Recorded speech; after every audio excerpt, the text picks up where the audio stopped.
किसी ने बड़े कमाल की बात कही है कि यदि भगवान आपको इंतजार करवा रहे हैं तो तैयार रहना आपको उससे कहीं ज्यादा मिलने वाला है जितना आपने मांगा है। नमस्कार दोस्तों, हमारे इस चैनल में स्वागत है। एक बड़ी छोटी सी कहानी। यह कहानी पुराने जमाने की एक सेठ जी की, जिनके यहाँ एक नौकर काम करता था। बड़ा विश्वास पात्र नौकर था। बहुत वर्षों से उन्हीं के वहां नौकरी कर रहा था।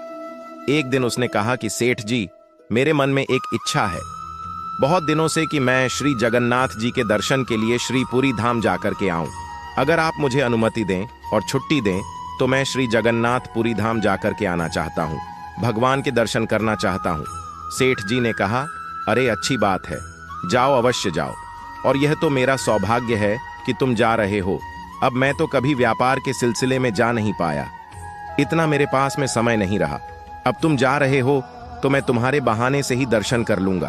और सुनो, मेरा एक काम करना, यह मेरे 100 रुपये लेकर के जाओ और भगवान के चरणों में चढ़ा देना, और मेरी तरफ से जो है उन्हें प्रणाम कहना।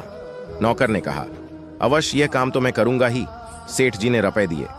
नौकर ने रुपए अपने पास रख लिए। यात्रा प्रारंभ की। पुराने जमाने कहानी तो पैदल पैदल जा रहा था। पैदल यात्रा थी, कई दिन लग गए। और जब वो यात्रा कर रहा था, पैदल यात्रा तो देखता था कि कई सारे संत जन भक्त जन जा रहे हैं, हरि बोल श्री हरि जय का सुमिरन करते हुए, जय जयकारा करते हुए श्री जगन्नाथ धाम की जय हो चले जा रहे हैं। एक जगह उसने देखा कि कुछ संत जन जो हैं संकीर्तन करते करते, भक्ति करते करते, पैदल चलते चलते थक चुके हैं। चेहरे से लग रहा था कि काफी दिनों से कुछ खाया नहीं है, भूखे हैं। तो उस नौकर को लगा कि मेरे पास में सेठ जी के दिए हुए 100 रुपए हैं, इन रुपयों से मैं इनको भोजन करवा देता हूं, और कुछ बचेंगे तो भगवान को चढ़ा भी दूंगा। और सेठ जी अगर पूछेंगे तो यही पूछेंगे कि पैसे चढ़ा दिए। मैं कह दूंगा पैसे चढ़ा दिए, इससे मैं झूठ भी नहीं बोलूंगा और काम भी हो जाएगा। तो उसने उन 100 रुपयों से भोजन का प्रबंध करते हुए उसका 78 रुपए खर्च हो गए, सिर्फ 2 रुपए बचे।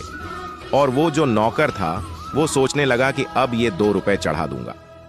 वो दिन भी आया जब वो श्री जगन्नाथ जी के दरबार में पहुंचा, उनके मंदिर में पहुंचा, पूरी धाम में पहुंचा, और जाकर के उसने प्रणाम किया।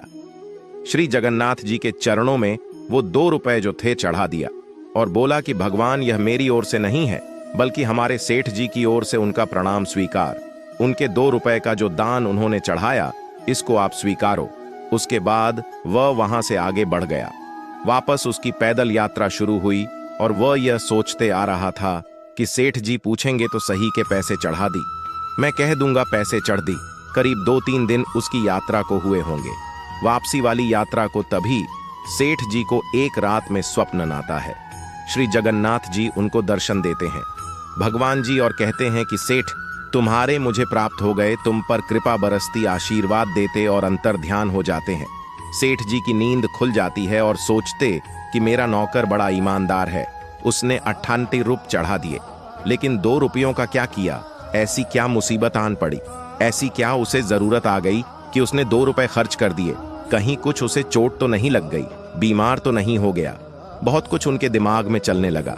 इधर जो नौकर था अपनी यात्रा वापस करके जब पहुंचा इनके पास तो उनको प्रणाम किया, नमस्कार किया, यात्रा के बारे में बताया, बहुत अच्छी रही।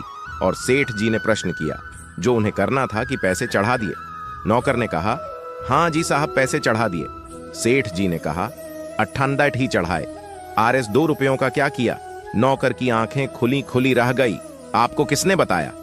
सेठ जी ने कहा, मुझे स्वप्न में श्री जगन्नाथ जी ने दर्शन दिए, भगवान जी ने, और मुझसे कहा कि सेठ, तुम्हारे 88 रुपए प्राप्त हो गए। तुम यह बताओ बेटा, आरएस 2 रुपयों का क्या हुआ? सब ठीक तो है? तुम्हें कुछ जरूरत तो नहीं पड़ी? बीमार तो नहीं हो गए थे? उस नौकर ने कहा, सेठ जी, मैंने तो सिर्फ आरएस 2 रुपए चढ़ाए थे, 98 रुपए तो संतों को, भक्तों को भोजन करवाया था। भगवान ने वती नाइटी स्वीकार कर लिए। 2 रुपयों के बारे में आपको नहीं बताया, जबकि मैंने 2 रुपए उनको नगद चढ़ाए थे। सेठ जी ने कहा, तुम्हारे बहाने से ही भगवान ने मुझे दर्शन दिए और हमें सिखाया कि जीव सेवा ही, मानव सेवा ही सबसे बड़ी सेवा है, सबसे बड़ी पूजा है। एक बार फिर से वही बात जो अक्सर कहता हूं, मुस्कान बांटते चलिए, एक दूसरे की मदद करते चलिए। ऊपर वाले की कृपा हमेशा आपके साथ रहेगी।